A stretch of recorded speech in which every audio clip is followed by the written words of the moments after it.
ایک اور چیز آپ کو دوں گا، حدیث میں آتا ہے، اس حدیث مبارکہ کو ذرا غور سے سنیے گا، میں آپ کو اور تحفہ دے رہا ہوں، بڑا قیمتی تحفہ ہے۔ حدیث میں آتا ہے کہ قرب قیامت میں سال ایسے گزریں گے جیسے مہینے، اور مہینے ایسے گزریں گے جیسے ہفتے، اور ہفتے ایسے گزریں گے جیسے دن، اور دن ایسے گزرے گا جیسے شرارہ، چنگاری، آگ جلائے نا آگ، اس میں سے ایسے ایک چھوٹی سی چنگاری اوپر جاتی اور بجھ جاتی ہے۔ 2018 آیا، پلکوں میں گزر گیا، 19 آیا اور ایک مہینہ بھی گزر گیا، اور باقی 11 مہینے رہ گئے، اور اس میں سے بھی چند دن اوپر ہو گئے۔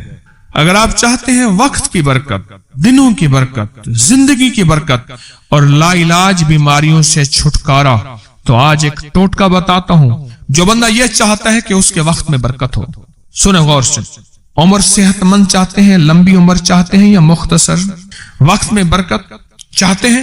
میں حیران ہوا، حضرت حکیم الامت رحمت اللہ علیہ کے ایک خلیفہ، ان کا مزاج تھا کہ جب خط ان کا مرید ان کو لکھتا تھا تو اسی خط کی بیک پہ مختصر سا جواب لکھ کے بھیج دیتے تھے۔ اب ذرا جواب سنیں، سوال کہ مرشد آپ کی دعاؤں سے، اللہ کی رحمت اور توجہ سے میں روزانہ 1.25 لاکھ دفعہ اس میں ذات کرتا ہوں، اللہ 1.25 لاکھ دفعہ نفی اسبات، 1.25 لاکھ دفعہ درود پاک، 1.25 لاکھ دفعہ استغفار، 10 پارے قرآن کے، 100 نفل، یہ معمولات۔ وہ پرائمری کے ٹیچر بھی تھے، مسجد میں 5 وقت کے امام بھی تھے، جمعہ بھی پڑھاتے تھے، مفتی تھے، لوگوں کو مسائل بھی بتاتے تھے، بال بچے بہت سارے تھے، ان کی روزی روزگار کے لیے محنت بھی کرتے تھے، اسکول میں وقت بھی دیتے تھے، اور یہ معمولات بھی کرتے تھے۔ ایک عقل انسانی تو نہیں مانتی کہ یہ کیا ہے، لیکن رب جس کے وقت میں برکت دے دے، اللہ کے لیے کون سی دیر ہے۔ ہم تو اپنے وقت میں برکت ہی چھنوا بیٹھے، ہمارے وقتوں میں برکت ہی ختم، ہماری زندگی میں برکت ہی ختم، ہمارے لمحوں اور ساعتوں میں برکت ہی ختم ہو گئی، ہم تو برکت چھنوا بیٹھے۔ جو شخص یہ چاہتا ہے کہ اس کی زندگی میں برکت، اس کے وقت میں برکت، اس کی صحت میں برکت، ہر وقت مریض ہے بیچارہ، ایک بیماری سے نکلا دوسری سے نکلا تیسری، ایک روگ سے نکلا دوسرے روگ سے نکلا تیسری، ہر پل کا روگی ہی روگی ہے۔ گھر میڈیکل سٹور بنا ہوا ہے، کبھی حکیم کی دوائیں، کبھی ڈاکٹر کی دوائیں، کبھی ادھر کی دوائیں۔ صحت مند زندگی چاہتے ہیں، لا علاج بیماریوں سے نجات چاہتے ہیں، وقت اور صحت میں برکت چاہتے ہیں، زندگی اور لمحوں میں برکت چاہتے ہیں، تو اپنی نماز کی پہلی رکعت میں علم نشرہ، دوسری رکعت میں علم تری کیفا پڑھیں اور زندگی کا لطف اٹھائیں۔ نماز کی پہلی رکعت میں سورت علم نشرہ اور نماز کی دوسری رکعت میں سورت علم تری کیفا فیل، یہ پڑھیں اور اللہ کی قدرت اور رحمت دیکھیں اور اللہ کا فضل اور کرم دیکھیں۔ اپنی نماز کی رکعتوں میں اگر آپ امام کے پیچھے ہیں پھر نہیں، اگر انفرادی کوئی نماز ہے، وہ سنت ہے، وہ خدا نہ خواستہ فرض قضا ہو گئے ہیں، جماعت چوک گئی ہے نہ چاہتے ہوئے، آپ کے کوئی بھی نماز ہے، سنتیں ہیں، آپ پہلی رکعت میں علم نشرہ اور دوسری رکعت میں علم تری کیفا فیل یہ پڑھیں، برکتوں کے اللہ دروازے کھولتا ہے اور رزق کی برکت ہوتی، انوکھی برکت ہوتی۔ مجھے ایک صاحب کہنے لگے میرا 1 کروڑ ایسے بن جاتا ہے پتہ نہیں چلتا، کروڑ ایسے بن جاتا ہے، میں سچ کہہ رہا ہوں ایسے بن جاتا ہے، مجھے پتہ نہیں چلتا میں کہاں سے بن گیا۔ اللہ نے وہ برکت کے خزانے مجھے دیے ہیں۔ اللہ سے ایک چیز مانگا کریں، اللہ آج جو تو نے مجھے برکت کا ذرہ دیا ہے، اللہ میری نسلوں تک رکھنا، چھین نہ لینا۔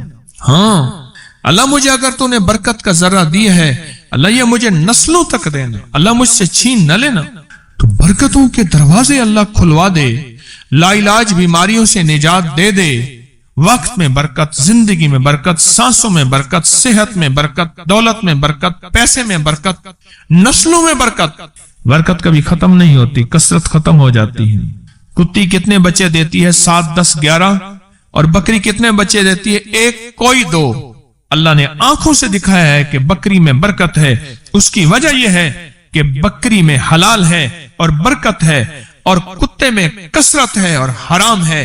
اللہ کتوں کو ختم کر کے دکھاتا ہے, اللہ حلال کو بڑھا کے آنکھوں سے دکھاتا ہے. پہلی رکعت میں سورت علم نشرہ اور دوسری رکعت میں سورت فیل. کمال چیز ہے. رزق میں برکت اور صحت میں برکت. کتنے لوگ ہیں مجھے انہوں نے بتایا, انہوں نے جب سے پڑھنا شروع کیا لا علاج بیماریاں خود ہمیں چھوڑ گئی, چھوڑ جاتی ہیں, ڈر جاتی ہیں. اس وظیفے میں اتنی طاقت, اتنی تاثیر اور اتنی قوت ہے. پہلی رکعت میں علم نشرہ اور دوسری رکعت میں علم تر کیف فیل. کیا کمال ہے اس میں, کیا تاثیر. معمول بنائیں گے اور اس سے ایک انوکھی روحانی کیفیت شروع ہوتی ہے. اگر میں اس کے واقعات بتانا شروع کر دوں, میرے پاس بے بہا واقعات ہیں.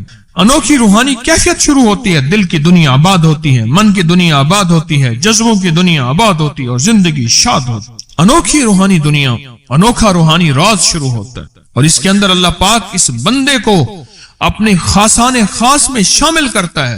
اس بندے کو ایک تاثیر ملتی ہے اور ایک توجہ ملتی ہے. پھر ایک نہیں, میں نے کئی محدثین, اکابرین, علماء کی زندگیوں کے واقعات میں یہ بات پڑھی, سنی. کئی بوڑھے بزرگوں کی زندگی میں ملنے گیا تو میں نے ان سے کہا جی پہلی رکعت میں اگر علم نشرہ, دوسری رکعت میں علم تر کیف پڑھ لی جائے, اس کا کوئی فائدہ آپ کی نظر سے گزرا؟ ایک بہت پرانے عالم تھے, دارالعلوم کبیر والا سے فارغ تھے, پرانے بابا جی تھے. اور مجھے ایک دفعہ ملے, مجھ سے عجیب بات کہی. ہمارے ہاں یہاں کوٹ لکھپت ہے لاہور میں, اس کے آگے ایک گاؤں میں گیا. ہمارے ایک بابا جی ہیں عبد المجید صاحب, کینچی کے ساتھ, ان کے گھر گیا, ان کے ساتھ ملے بابا جی. مجھے کہنے لگے جی وہ میرے مرشد آ رہے ہیں تو یہ ملنے آئے. پتا چلا تو میں نے یہ بات چھیڑ دی. میں نے کہا آپ کو کوئی آج تک کوئی اس کا فائدہ سنا؟ کہنے لگے جب ہمیں سبق یاد نہیں ہوتا تھا اور ہم بھول جاتے تھے, ہمارے استاد کہتے تھے تم نماز میں یہ پڑھا کرو, نوافل میں پہلی رکعت میں علم نشرہ, دوسری میں علم تر کیف, اور کہاں ہمیں سبق یاد ہو جاتا تھا اور ہم ہر چیز پڑھ لیتے تھے, اور امتحان کے دنوں میں ہم جب اچھے نمبروں میں پاس ہونا چاہتے تھے ہم یہی وظیفہ پڑھتے تھے. اچھے نمبروں میں ہم پاس اگر ہونا چاہتے تھے تو ہم یہی وظیفہ پڑھتے تھے کہ پہلی رکعت میں علم نشرہ اور دوسری رکعت میں علم تر کیف. کون سا مشکل ہے, کون سا مشکل ہے.